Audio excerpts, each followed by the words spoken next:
Well, nobody was tougher in Russia than me. That has to do with the pipeline, as you know, Nord Stream 2 and lots of other things. But I'm not happy.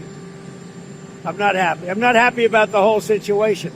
You know, it's interesting. It doesn't affect us because it's not our soldiers. But they're losing now. I used to tell you 5,000. They're losing 7,000 between Ukraine and Russia, 7,000 soldiers every single week. It's such a horrible waste of humanity. So, no, I am not thrilled with what's happening there, I will tell you. I think it's going to get settled. So I settled 7 wars. This, I would have said, would have been maybe the easiest one to settle of all. But with war, you never know what you're getting. But we're going to get it. I believe we're going to get it settled. But I am not happy with them. I'm not happy with anything having to do with that war. It's just such a waste of great humanity. The US is ready to cause a total collapse of the Russian economy. The second phase of sanctions against Russia to be imposed by President Trump. Meanwhile, Trump has renamed the Department of Defense as the Department of War. Could new sanctions against Russia force Putin to halt his war, and what does Trump's move on DoD mean? US President Donald Trump has indicated his readiness to implement a new phase of sanctions against Russia. This move marks a potential shift in US policy as frustration grows over the prolonged war in Ukraine and stalled diplomatic efforts. Trump has publicly confirmed that his willingness to impose what he describes as a second phase of sanctions on Russia, although details about measures have not yet been disclosed. Treasury Secretary Scott Bessent has elaborated on the potential scope of these sanctions, suggesting that they may target nations such as China and India, which continue to import Russian oil despite international efforts to stop the war. According to Bessent, the goal is to exert economic pressure on Russia by disrupting its oil revenue streams, by increasing the incentives for Russian dictator Putin to return to the negotiating table. In addition to these developments, President Trump announced plans for European leaders to visit the US within the week to discuss the next steps over Ukraine. These diplomatic initiatives coincide with the recent summit held in Paris, where leaders from 26 countries committed to providing Ukraine with security guarantees. French President Emmanuel Macron emphasized that these guarantees would involve the deployment of international forces across land, sea and air to deter Russia's aggression. The summit also underscored coordinated efforts to maintain sanctions not only on Russia but also on China, reflecting growing concerns about China's role in this war. As the situation continues to evolve, international leaders closely monitoring how these diplomatic efforts and sanctions will influence the trajectory of the war and the geopolitical landscape. Meanwhile, US Treasury Secretary Scott Bessent recently stated that new sanctions against Russia could lead to economic collapse of the Russian economy. Bessent explains that the economic collapse of Russia might be a critical factor in compelling Kremlin to reconsider its current position. He suggested that this financial downfall could shift Putin's calculus, pushing him toward diplomatic engagement, according to Reuters. Describing the situation, Bessent said that the conflict is a race between two opposing forces: the durability of Ukraine's efforts versus the longevity of Russia's economy under pressure. He indicated that within a proper coordination of sanctions, especially targeting countries continuing to purchase Russian oil, Western nations could potentially drive the Russian economy into a full-scale collapse. This, he believed, would in turn force Putin to a position where negotiations become a strategic necessity. The Treasury Secretary also emphasized that any effort to bring about a Russian economic collapse would need strong coordination with European allies. Bessent made it clear that the US was prepared to increase pressure throughout sanctions and secondary tariffs. The effort would only be fully effective if implemented jointly with the European Union. Bessent is expected to meet soon with EU officials in Washington to discuss further coordinated actions against Moscow. Bessent reportedly argued that a secondary phase of economic measures should include tariffs not only on Russia but also on countries that purchase Russian oil, singling that for examples like India, which continues to import discounted Russian crude oil. The strategy, he noted, was not merely punitive, but rather designed to dry up a core revenue stream funding Russia's war machine.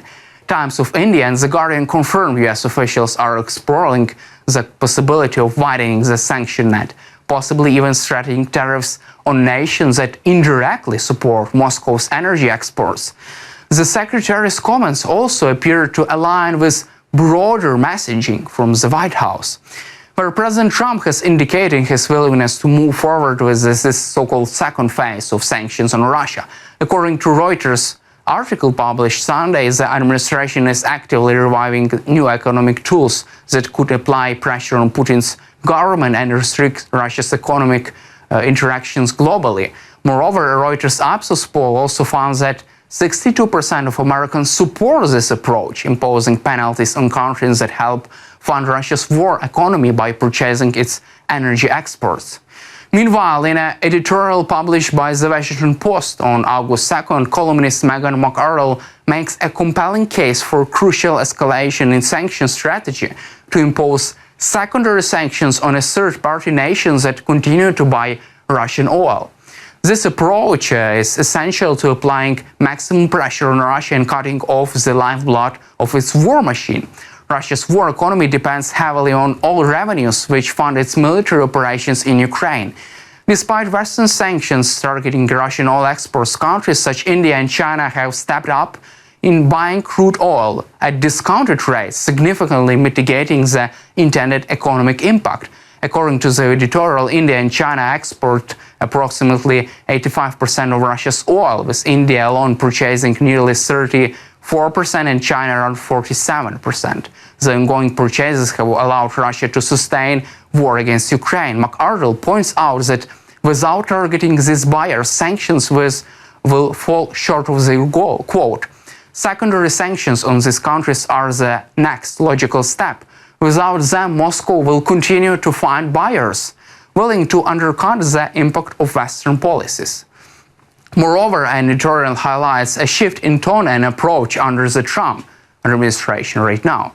Unlike prior cautions, this administration is more willing to enforce tariffs and import taxes on countries that purchase Russian oil above set price caps, aiming to deter such transactions. This policy shift represents a strategic change, acknowledging that soft sanctions have not produced sufficient pressure to compel Russia to end its war. While the case for secondary sanctions is strong, the editorial acknowledges the significant risks involved. Sanctions economic giants like China or India could provoke diplomatic backlash and retaliation. The complexity of this global supply chain and economies means the sanctions could trigger only also unintended consequences. McArdle cautious that such measures might strain US-China relations, potentially escalating tensions. However, the potential for retaliation could involve tariffs or restriction on US companies operating in these countries, complicating the calculus of sanctions policy. Yet, the editorial argues that the stakes warrant such risks, given the strategic imperative to undercut Russia's war funding. Meanwhile, US President Donald Trump has renamed the Department of Defense as the Department of War. Here are the main reactions from various US media. The Washington Post criticizes this move and says that the remaining was largely symbolic and potentially counterproductive. Editorials express concerns that this move distracts from more substantive military needs, such as modernization readiness. They argue that rebranding without congressional approval raises constitutional questions and could undermine civilian oversight of the military. The Post also highlights the financial cost of this, calling it unnecessary expenditure when defense budgets are already stretched. The New York Times also criticized move as a political stunt, suggesting it reflects a nostalgic, overly militaristic mindset that fails to consider the complexities of modern defense. Their opinion pieces warns that glorifying wars throughout such symbolism risks normalizing conflict instead of promoting peace. They also raise concerns about confusion both domestically and internationally, as Department of Defense is well known worldwide under its current name. CNN's analysis emphasized skepticism among defense experts and lawmakers who question the timing and practicality of this rebranding. They highlight voices warning that rebranding alone will not improve military effectiveness and may even distract from urgent issues like troop welfare and equipment modernization. Fox News, however, presents strong support for the renaming, portraying it as a much-needed reaffirmation of American military strength and readiness. Commentators praise the move as a cutting throughout the bureaucratic euphemism, sending a clear message that the US is prepared to defend itself and its interests. They argue that the name Department of War better reflects the realities the military faces by bolsters morale by embracing a warrior ethos. Breitbart frames the rebranding as a symbolic reclaiming of America's military heritage and rejection of political correctness that softens the brutal realities of war. Their commentary underscores that it's time to stop hiding behind vague terms and face the hard truth that defense involves warfighting. They applaud President Trump for taking a bold step that resonates with the many service members, while more measured, the Wall Street Journal editorial board supports the renaming as it inflects a renewed commitment to defense and acknowledges the reality of global threats. They caution against dismissing also symbolism altogether, noting that names and language matter in shaping military culture and public perception. That's all for today. Subscribe to our YouTube channel and glory to Ukraine.